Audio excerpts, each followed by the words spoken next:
Hello everyone, this is the third lecture of the NPTEL course on remote sensing for natural hazard studies. In this lecture we will learn about the errors in remote sensing data. So we have two parts of this particular lecture. So this is the part 1 and then next will be part 2.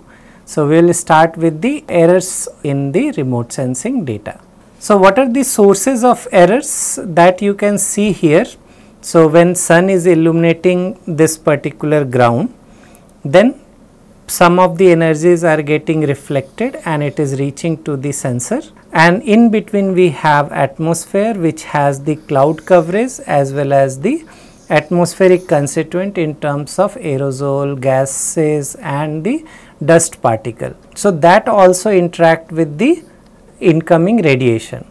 That we have learned in the previous lecture, that these atmospheric constituents can lead to the scattering and absorption of the incoming radiation, and that leads to path radiances. So those are the additional information captured by our sensor along with the real information, right. So when we have this particular scenario, so what are the different sources of the error? Here you can see the surface topography can also lead to error in your remotely sensed data, because somewhere we have hills, somewhere we have this kind of feature or topography, and our sensors are here which is looking with the constant field of view to these areas, right. So depending upon the elevation and depression, the pixel size will also vary.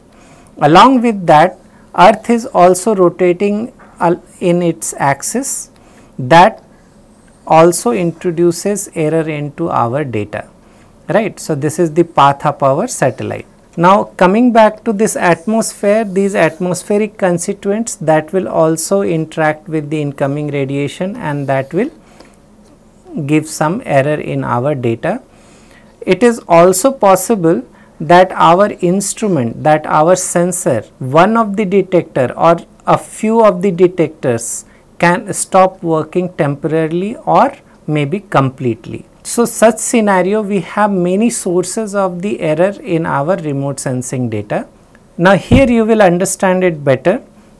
So let us say this particular satellite is looking at this particular ground, right, and this satellite is basically having this sensor, right, and this sensor is having so many of detectors which are looking at the ground with their field of view. So one of the detector will have IFOV. So with this IFOV they will be looking at this particular ground, right, and then we generate the images. So there is a possibility that source can also introduce some error if there is a fluctuation in the incoming radiation, because we have to have irradiance and radiance both to calculate the reflectance. So if there is a irregular incoming radiation, or there is a hindrance because of the atmosphere, that will also lead to the error in our remote sensing data. It is also possible that part of the detectors or some of the detectors may stop working temporarily, and that will also cause the error in our data. Then we have atmosphere, then we have ground. In the ground, the slope can also have the impact on the data. Due to the slope, the surface can appear differently in our image.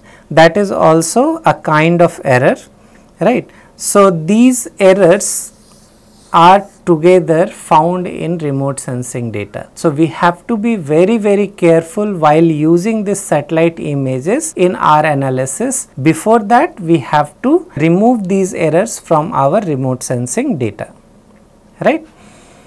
So the parameters that affects remote sensing data, that acquired reflectance or emittance energy through remote sensing sensor are influenced by following parameters. So here you can see one by one. So this is first one is source sensor geometry. So suppose this is the source of your energy which is illuminating this particular target, right.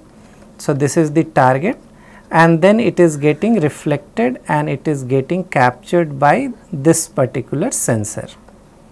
And as we discussed in the previous lecture, because of the anisotropy, there is a inhomogeneity in our surface. What happens if you change the position of the observer or the sensor, there will be different amount of energy reaching to this particular sensor, right. So that's source sensor geometry. So what is the geometry of this source and the sensor? This sensor, whether it is looking nadir, that means the perpendicular to the ground, or it is with some view angle, so this theta will be there, or whether it is towards this side, so this theta will be there, right. So depending upon the angle or depending upon the position of the source and the sensor, the amount of energy will also vary. Then next comes the target of the surface. So if suppose if there is a smooth target, the amount of reflection will be different, right. If it is a undulating surface and it is rough, so the amount of scattering or the reflectance will be different, which is reaching to our particular sensor. So that is the meaning of roughness of the surface target. So whether it is grain size is small, whether the grain size is big, so that also causes the error or the signal will change. The field of view that we have already discussed, anisotropy of the investigating surface. So here you can see this is one example where we have taken the natural condition and sun as our source of light. So this light is falling on this particular surface and this amount of energy is getting reflected. So you can see at this particular angle the reflectance is high, but our sensor is here which is having this energy, right. So this energy has to travel through the space to reach our sensor. So this source sensor geometry is very important. Another thing is that when we have the Lambertian surface, if you remember the previous lecture, the property of the Lambertian surface says that it reflects equal amount of energy in all the direction and it does not absorb any energy, right. So in such situation the reflectance will be high, but this is not possible with the natural or man-made material, because this is a theoretical concept that Lambertian surface are hypothetical. So with certain chemical composition we are able to make the Lambertian surface which does not absorb any energy and reflects equal amount of energy in all the direction.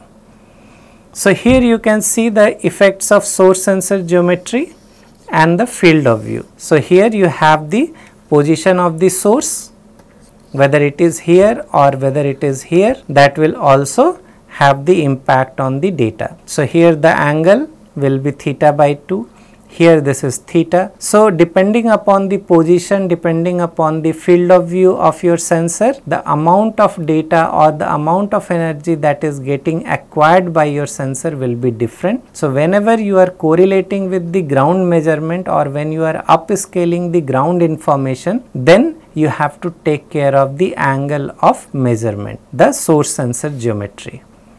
So this particular slide, it says that when you are having the incident radiation and the reflected radiation with the same angle, right. So you will be putting it here, one sensor, the same sensor is used here, right, and then it will also have a field of view and that will measure the incident radiation. We call it irradiance, right. So this irradiance is used to calculate the reflectance, right. Remember the previous lecture, reflectance is equal to radiance by irradiance and the unit is watt per meter square per steradian, right. So when we are using the same sensor to measure this particular irradiance value at the ground, then we will have this unit. Same sensor is used here. So here also we are having the watt per meter square per steradian, right, and then these units are getting cancelled and reflectance will be unitless. And here the value ranges between 0 to 1. Now, if you use different sensor with different, or suppose the sensor that you are using to measure the irradiance value does not have the field of view, right, it is 180-degree measurement. So, in that case what will happen? This steradian will not be involved. So, it will be watt per meter square, right. So, when we are having the watt per meter square per steradian, then watt per meter square, then your reflectance will be having the per steradian unit, right. So, this is called BRDF and BRF concept that you can refer. So, in this particular lecture, since the time is limited and our objective is mainly the natural hazard, so we will not spend much time on these. So, if you are really interested to learn this, you may refer to my publication on the BRF and BRDF. Now, here you will see what I am talking about: the atmospheric, geometric, topographic and radiometric errors, right. So, these errors are very prominent in your satellite images, and some of the errors you do not have to worry if your application is different. So, like atmospheric correction, geometric correction, topographic correction, radiometric correction, you may remember that we discussed about the scattering, right. So, this scattering is more in the shorter wavelength region. However, in the longer wavelength region, we do not have much problem of the scattering. Similarly, the absorption, it is more in the longer wavelength region, because absorption, you know that if a material is absorbing the energy, it will release the energy at the longer wavelength region. So, the emission will takes place at the longer wavelength. So, the absorption will have more impact in the longer wavelength region, scattering will have more impact in the shorter wavelength region. So, here atmosphere is always present, does not matter which wavelength you are working on, but you will be surprised to know that when you are using 400 to 2500 nanometer, this wavelength is more affected with the scattering, right, and beyond this it will be more affected by the absorption processes. So, we will see these things in detail. So, the first one is the atmospheric error, the error introduced by the atmospheric attenuation, right. So, because of the atmospheric constituents like cloud, gases and the dust particle aerosol that will interact with our incoming radiation, and that will modify them, and that will also change their direction. Because of that, we are not able to predict the direction of the scattering. So, those things are very critical when we talk about the atmospheric error, right. So, here you can see one of the example, and it says that it has the atmospheric error. You can see the white patches, right. So, there are methods which can be used to remove the atmospheric errors, and you can see this is after the processing of atmospheric errors. Now, the next one is the geometric error. Because of the acquisition and the platform variation, what happens, the images are getting tilted, and because of that we are not able to find their appropriate location on the ground. So, before we use them into the ground, we have to remove the geometric error, and this is one example. So, this image is tilted, and after the processing this will acquire its original position, and then we can use this pixel information, because this pixel will have latitude, longitude and the DN value, right. So these latitude longitudes can be used to identify the pixel in the ground. Now the next one is the topographic error. As I told you in the previous slide, that because of the slope we also get the error, because if suppose this is the sensor, this is the source, so this is illuminating this target, and we assume that wherever our pixel or the detector is looking, that is a flat ground. So what if there is more slope? So that error in terms of the area, that will be there in your satellite images, right. Now the next one is radiometric error. It is introduced by the sensor system. So one of the detector or some of the detectors may stop looking at the ground, right. They stopped acquiring the information. Sometimes it happens for a moment and sometimes it happens for a longer duration. Sometimes it is also possible they gets out of order, the calibration goes wrong, and then because of that the radiometry of this particular sensor will be bad. So this is one example of a radiometric error you can see, and this is after the correction, right. So these part is cloud. This white patches you are not supposed to see, you see this particular portion, right. So after the atmospheric correction, you see these images are enhanced. So let us talk about the atmospheric error.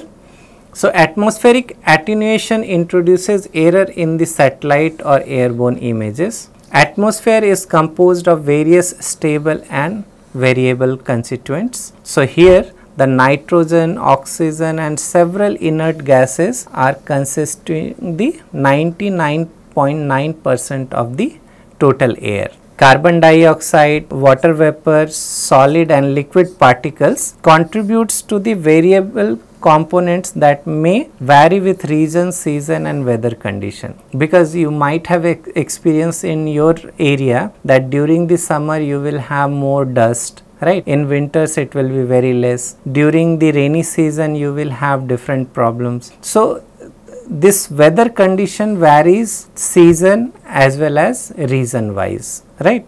The suspended liquid or solid particles are generated from volcanic eruption, sandstorms, forest fire, industry, transportation, construction, etc. So these are called aerosols, which include haze, smoke and fog. So this aerosol includes all the output of this forest fire, industry, transportation, construction with haze, smoke and fog.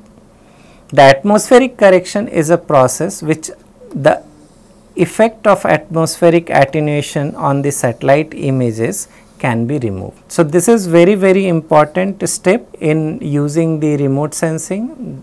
First you have to download the data and then you have to see whether your data requires the correction or not, that you will be able to see, right. So but before any quantitative analysis, atmospheric correction is mandatory. Interaction between atmospheric components and electromagnetic energy. The most efficient absorber of energy includes ozone, carbon dioxide and water vapor. The absorption band in the electromagnetic spectrum are distributed as this ozone, carbon dioxide, water vapor. Now you see, remember that atmospheric window.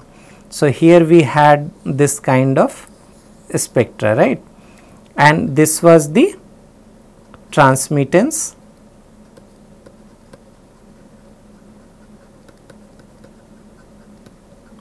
and this is the wavelength. So wherever you have higher value, that means these wavelengths are allowed by our atmosphere.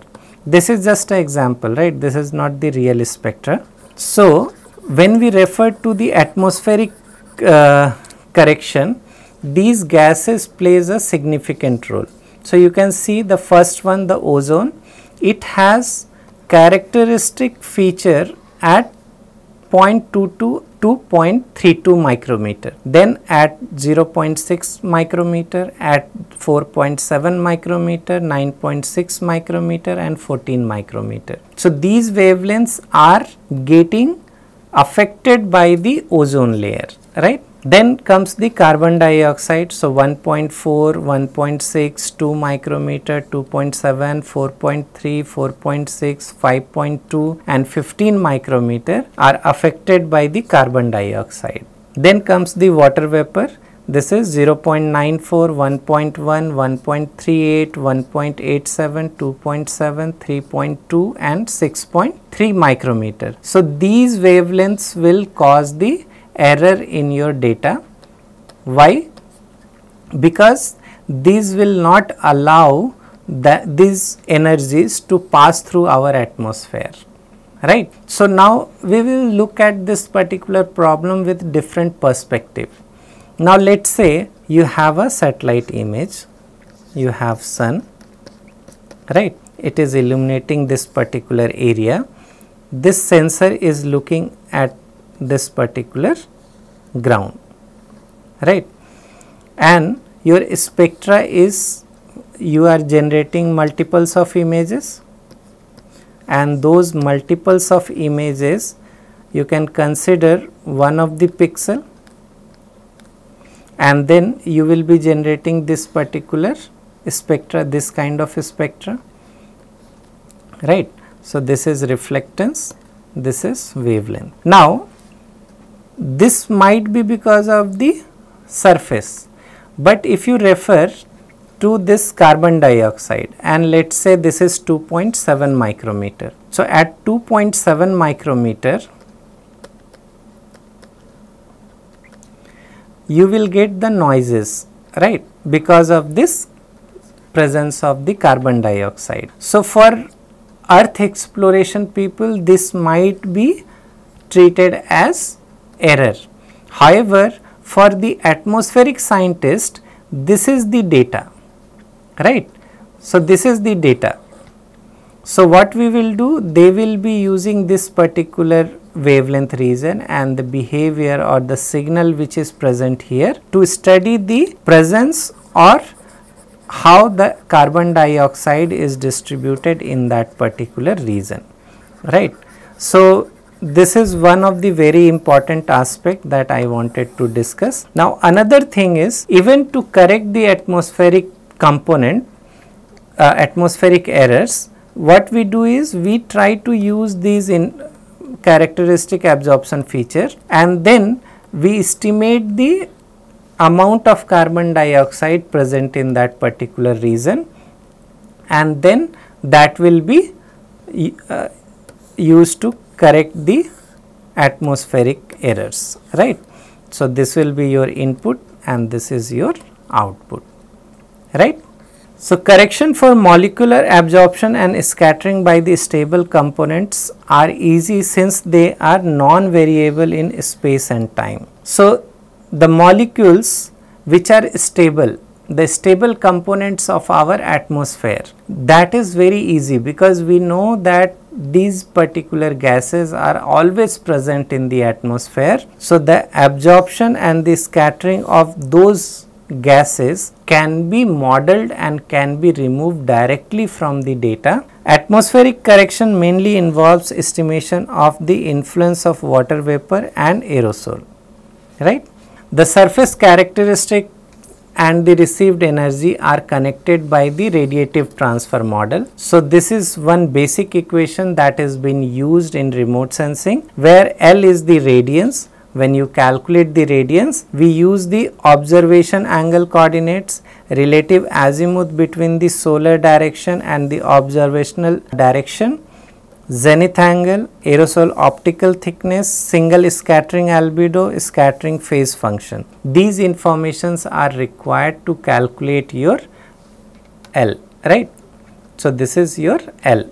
So the atmospheric correction methods can be grouped into two major categories. So here first one is relative atmospheric correction and the next one is the absolute atmospheric correction. So the name itself is very clear that relative atmospheric correction means with respect to some assumed value or maybe some measurement we will be correcting our data for the atmospheric errors. Whereas in the absolute atmospheric correction we will visit the field at the time of the image acquisition, and we will measure all the atmospheric constituents, and then we will try to model it, and we will remove the absorption and scattering component of our atmosphere, right. This will give you the true value. This will be near to true value, but this is very popular because it is very difficult to measure the atmospheric constituents for the historical data where we cannot go, and for the inaccessible areas this relative atmospheric correction is the only option, right. So, in the relative atmospheric correction you have two methods, one is scene based, another one is scene plus ground based, and then another one is the absolute atmospheric correction. So, there are various methods that can be used to achieve the absolute and relative atmospheric correction. So, here I have one course which is on the remote sensing and GIS. So, if you are interested to learn these corrections, then you can refer to the videos of remote sensing and GIS. This is the example of atmospheric correction. So, this image has the atmospheric effects, and you see after the correction how it appears. This is another example you have already seen. This is the after processing. This is another example. So, in both the slides I have put some of the examples, so you will be able to perceive how atmospheric correction works, how your images may look like after the processing. Now comes the geometric distortion in the remote sensing image. This is very important. So, in addition to the sensor technology, mode of acquisition and platform, remote sensing images may have geometric distortions, right. So, it occurs when we attempt to accurately represent the three-dimensional surface of the earth as a two-dimensional image. Just for example, you are here, you are taking a photograph, right. And here you have the ground which has some undulation, the topography. Because of this you are taking from here or maybe from here, there will be distortion, right, because of the topography. So, this geometry of the earth, that will also cause the problem. Now, consider this is one part of the earth, right. So, this is one section of the earth sphere. Now, you are taking the measurement for a smaller area. For the smaller area you may not notice the curvature, right, but if you consider this whole area, the curvature you can easily feel, right. But here, since we are not able to notice, that does not mean that it is not there, right. So, that kind of problem we will have in the geometric error, that comes because of the geometry of the surface, right. So, here the sources of the geometric error, the perspective of the sensor optics, then motion of the scanning system, motion and instability of the platform altitude, attitude and velocity. So, this you will understand. In the next slide I have put animation, the terrain relief and the curvature of the rotation of the earth, because what is happening, this is earth which is moving, right. This is the satellite path which is covering this particular area, and then it is moving in the other direction. So, when it is moving from this point to this point, earth is also moving, earth is also rotating. So, what is happening, there will be slight shift in the acquisition. So, slowly it will get like this,